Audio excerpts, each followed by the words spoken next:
Welcome to the first week of Lent, and as we get to know each other this Lent, one of the things that you'll discover is that I love to fish. Growing up in South Louisiana, it's just a part of life down there, part of the joie de vivre of Cajun country. I love everything about it. I love being on the boat, I love being on the water, I love the camaraderie, I love the joy of it all, but I love the hunt of trying to find the fish. They don't call it catching, they call it fishing. And in order to fish, you have to be able to have the toys that go along with fishing, right?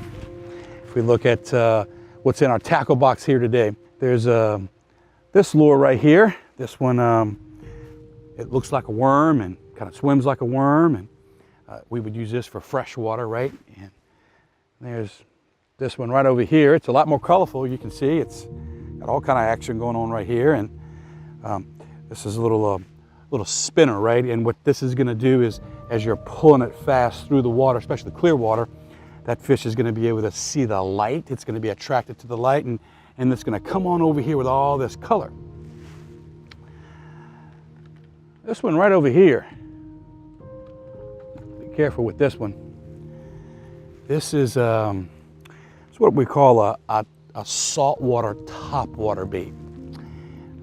We would use this one early in the morning as the sun is rising. Fish can't really see it, but they can certainly hear it.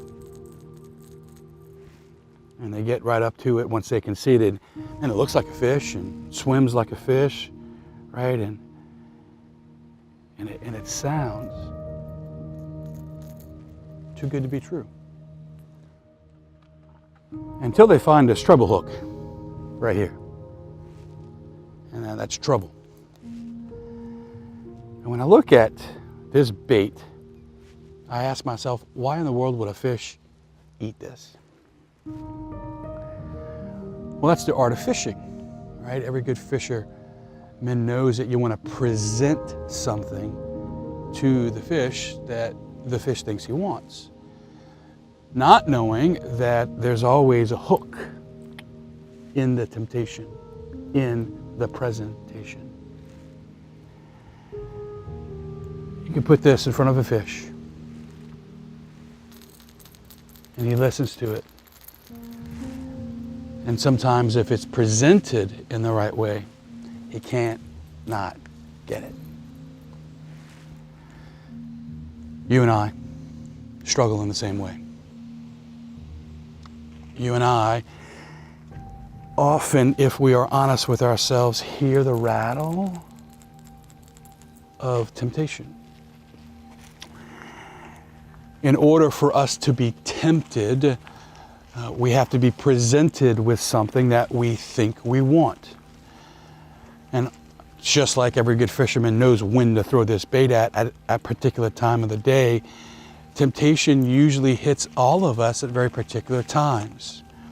Whether it's when we're stressed or hungry, angry, lonely, tired, temptation is always presenting something to us that when we hear it, we just can't say no. And here's the thing. There's a fisherman on the other end of a fishing pole. And there's a tempter on the other side of temptation. There's only one reason why I usually go fishing in South Louisiana, and that fish is going to wind up in an ice chest and come back to my house. And we all know what happens when that fish hits the ice chest.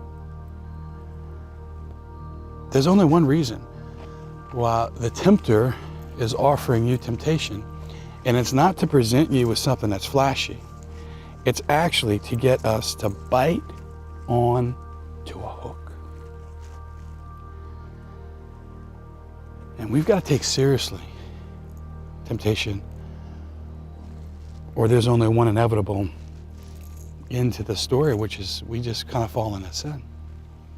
That's why this Sunday, Jesus in the gospel is going to reveal to us how to face temptation. Jesus himself faced temptation. That's how we start off this journey of Lent, because he doesn't want us to be afraid to face temptation if we can grow in our awareness of what we're tempted with and what it sounds like within us, and if we face it with him. We have to take seriously what we are presented with, when we are presented with it, and how He wants us to respond. And that's what's going to transform our lives this Lent, right? Next 40 days, as we walk this journey together, what would your life look like if by Easter you weren't struggling with the same sins? Imagine if by the time that we got to Easter, if there was more freedom in your life. And if that's going to happen, like next Sunday, we're going to talk about getting to the top of the mountain with the Transfiguration. We actually have to live our lives right now at the bottom of the mountain, where sometimes there's suffering because of sin and temptation. So I want you to trust the process. We're going to take 1 week at a time, but this week we're going to go real deep and we're going to get real as we look in our lives and we ask ourselves about temptation. And this Lent's going to feel different. It might feel maybe kind of personal and kind of intense. But Jesus Christ loves you enough to not go there with you. Because there's always implications when we give in to temptation. Let's start a process. Let's go on a journey. And this week, let's look deep inside our hearts so that we can be serious about the reality of temptation, and that we can learn that God is with us at every moment of our lives, especially when we face temptation. God bless you.